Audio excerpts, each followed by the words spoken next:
সীমান্তরেখা লেখিকা ঝিলিক মল্লিক পর্ব ৫। মেজবার সাথে আকশার বিয়ের কথাবার্তা চলছে। অবিশ্বাস্য ব্যাপার, আকশা বসে আছে মেজবার চাচি ফাতিমা খাতুনের পাশে। মেজবার মামনি আকশার আম্মুর সাথে কথাবার্তা বলছেন, বাকিরা সবাই আলাপ আলোচনা করছেন। আকশা আর চোখে একবার বিপরীত পাশে সোফায় বসা ফোনে মগ্ন ব্যক্তিকে দেখছে। আকশা এখনো মাথা ঢুকাতেই পারছে না যে মেজবার পরিবার ওকে দেখতে এসেছে। ওর সবটা ভ্রম বলে মনে হচ্ছে। কি একটা বিভ্রান্তিকর পরিস্থিতি। নিশ্চিত হওয়ার জন্য আকশা অগোচরে নিজের বাঁ হাতের কবজিতে একটা চিমটি কাটতেই জোরে আউশ শব্দ করে উঠল।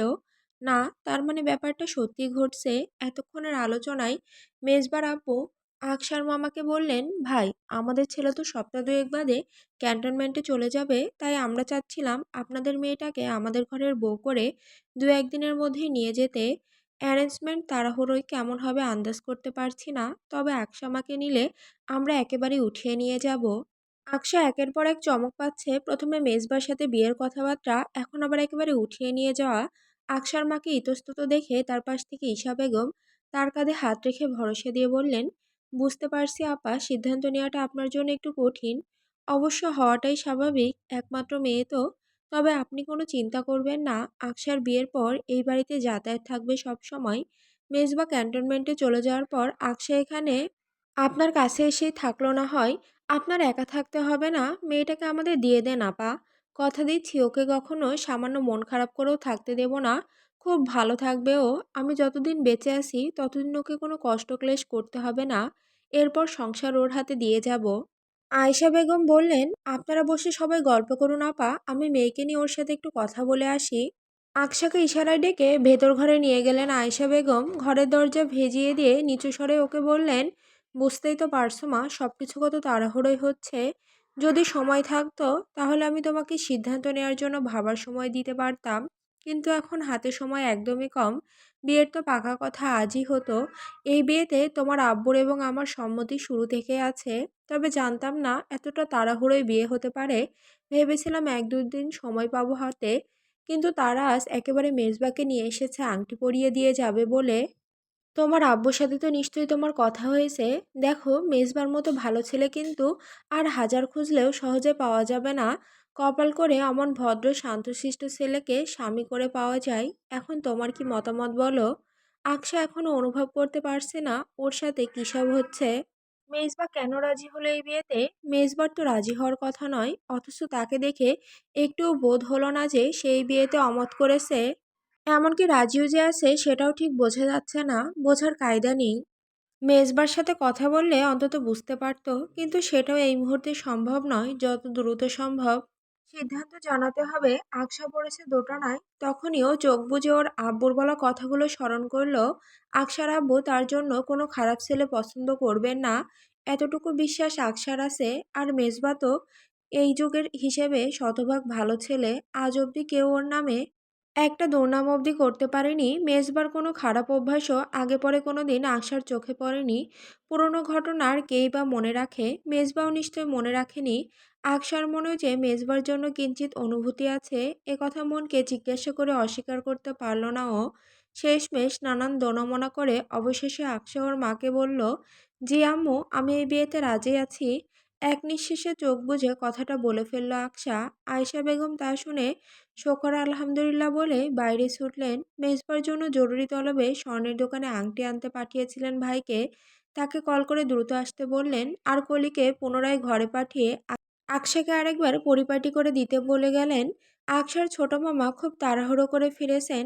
আজই যে আংটি বদল হবে এই বিষয়টা আগে থেকে কেউই জানতো না, এমনকি পরিপূর্ণ সিদ্ধান্তেও পৌঁছানো হয়নি এর আগে। ঘণ্টাখানেক আগেই দুই পরিবার আলোচনা করে সিদ্ধান্তটা নিয়েছে। মেজবার আঙুলের মাপ নেই আংটি কেনা হয়েছে। আকশার ডাক পড়ল ড্রয়িং রুম থেকে। ও একদম চুপচাপ, কোনো কথা বলছে না, কারো দিকে তাকাচ্ছেও না। মনের মধ্যে অজস্র দ্বিধাদ্বন্দ্ব চলছে, তবে কাউকে মুখ ফুটে কিছু বলতেও পারছে না। বলবেই বা কিভাবে? সবকিছু এতটাই তাড়াহুড়োই হচ্ছে যে আকশা নিজেই দ্বিধায় পড়ে গেছে। ওর মনে হলো অন্তত আংটি বদলের আগে মেজবার সাথে একবার আলাদা করে কথা বলে নিলে ভালো হতো, কিন্তু সেই রকম সময়ে বা পরিস্থিতি কোনোটাই পাওয়া গেল না তৎক্ষণাৎ। ছোট খালা এসে এক প্রকার ধরে বেঁধে ওকে ড্রয়িং রুমে নিয়ে গিয়ে সোফায় মেজবার পাশে বসিয়ে দিলেন। মেজবা একটা ব্লু কালারের শার্ট এবং ব্ল্যাক ফর্মাল প্যান্ট পরিহিত, হাতে একটা সিলভার শেডের রিস্ট ওয়াচ। চুলগুলো বাসায় থাকার কারণে সামান্য কিছুটা বড় হয়েছে, যদিও ভালোভাবে লক্ষ্য না করলে বোঝার উপায় নেই। অবশ্য আকসার চোখে পড়েছে শুরুতেই। ও আর চোখে মেজবাকে দেখছে, তবে মেজবা ওর দিকে একবার ফিরেও তাকিয়ে দেখছে না। আকসা আশেপাশে দেখলো সবাই কথা বলায় ব্যস্ত, হইচই হচ্ছে খুব। ওদের দিকে এই মুহূর্তে খেয়াল নেই কারো। এই সুযোগে ও চাপা স্বরে মেজবাকে ডাক দিল, মেজবা। আকসার ডাক শুনতেই মেজবা পাশে ফিরে তাকালো এবার। এই প্রথম আকসাকে শাড়ি পরিহিত অবস্থায় দেখলো। মেরুন রঙের শাড়ি, ফর্সা শরীরে কৃষ্ণচূড়ার ন্যায় ফুটে আছে যেন। ঠোঁটে গাঢ় মেরুন লিপস্টিক আর চোখে হালকা কাজল। এক হাতে ডজন খানেক কাচের চুড়ি, চুলগুলো মাথায় তোলা, শাড়ির আঁচলের নিচে ঢাকা পড়েছে। কিছু চুল গলার পাশ থেকে বেরিয়ে সামনের দিকে এসে বুকের উপর ছড়িয়ে পড়ে আছে। মেজবা একবারের বেশি তাকিয়ে দেখলো না আকসাকে। পর মুহূর্তে চোখ নামিয়ে নিল ও। আকসা ওর মনোযোগ আকর্ষণ করতে পেরে এবার জিজ্ঞাসা করলো, আপনি কি ফ্যামিলির প্রেশারে এই বিয়েতে রাজি হয়েছেন? না তো, কেন? মেজবা ভ্রুকুচকে কথাটা বলল। আকসা আরো কিছু বলতে চাইছিল, কিন্তু সেই সুযোগ আর পেল না। ওর আম্মু আর হবু শাশুড়ি এগিয়ে এসে আংটি ধরিয়ে দিলেন আকসার এবং মেজবার হাতে। ঈশা বেগম ছেলেকে বললেন, আকসার হাতে আংটি পরিয়ে দাও আব্বু। মায়ের কথা শুনে আকসার বাঁ হাতের অনামিকা আঙুলে আংটি পরিয়ে দিল মেজবা। এতটুকু দ্বিরুক্তি করলো না। এদিকে আকসাকে বলার পর আংটি পরাতে গিয়ে হাত কাঁপতে লাগলো ওর। বুক ধুকপুক করতে লাগলো, মন এবং মস্তিষ্কে দ্বিধাদ্বন্দ্বের মাঝে আটকে যেতে লাগলো বারবার। অনেক কসরত করার পর অবশেষে ও মেজবার হাতে আংটি পরাতে সক্ষম হলো। আংটি পরিয়ে ও মেজবার দিকে তাকালো। মেজবার সামনের দিকে তাকিয়ে আছে। লোকটা যে কি করছে, কি চায়, কিছুই বুঝতে পারছে না আকসা। কথাও ভালোভাবে হলো না, আর মুখ দেখে তো কিছু বোঝারই উপায় নেই। আকসার আম্মু মিষ্টি নিয়ে আসলেন। নিজ হাতে হবু মেয়ে জামাইকে মিষ্টি মুখ করিয়ে দিতে হাসি মুখে বললেন, আজ কিন্তু মিষ্টিকে না করা যাবে না বাবা। নাও, তোমার শাশুড়ির হাতে মিষ্টি মুখ করো। মেজবা মিষ্টি খেতে না করলো না। হবু শাশুড়ির কথায় সামান্য ভদ্রতাসূচক হাসি দিল। আকসার হবু শ্বশুরবাড়ির সবাই বিদায় নিয়েছে সন্ধ্যার পরপরই। তারা যাওয়ার আগে আলোচনা হয়েছে আগামীকাল বাদ পরশু ঘরোয়াভাবে গায়ে হলুদ, এরপর দিন বিয়ে। আয়েশা বেগমকে তারা নিষেধ করেছিলেন বেশি প্রেশার নিতে। তবুও আয়েশা বেগম তাদেরকে জানিয়েছেন, মেয়েকে যেহেতু একবারে উঠিয়ে দেবেনই, তাই ছোটখাটো করে হলেও বিয়ের আয়োজন করবেন। গায়ে হলুদ ঘরোয়াভাবে হলেও বিয়েটা আয়োজন করে হোক। তাই তো আজ থেকে আকসাদের বাড়িতে উৎসবের আমেজ লেগেছে। আগামীকাল বিকালে আকসা এবং মেজবার বিয়ের কেনাকাটা করা হবে। দুই পরিবার একসাথে মিলে শপিংয়ে যাবে। আকসার আত্মীয় স্বজনেরা সবাই একে একে আসতে শুরু করেছে। পাশের বাসার মানুষের এবং ভাড়াটিয়ারা এসে এসে দেখে যাচ্ছে ওকে। হই হুল্লোড় এবং বিয়ের আমেজ চলছে বেশ। তবে আকসার মনে কোনো আমেজ নেই। মেজবার সাথে স্পষ্ট করে কথা বলা হলো না ওর। কথা না বলা পর্যন্ত শান্তিও পাচ্ছে না। কি করা যায় সেটাই ভাবছে। বেশি চিন্তা করলে আকসা ঘরময় পায়চারি করে আর দাঁত দিয়ে নখ কাটে। এই মুহূর্তে সেটাই করছে। হঠাৎ ওর একটা বুদ্ধি আসলো মাথায়।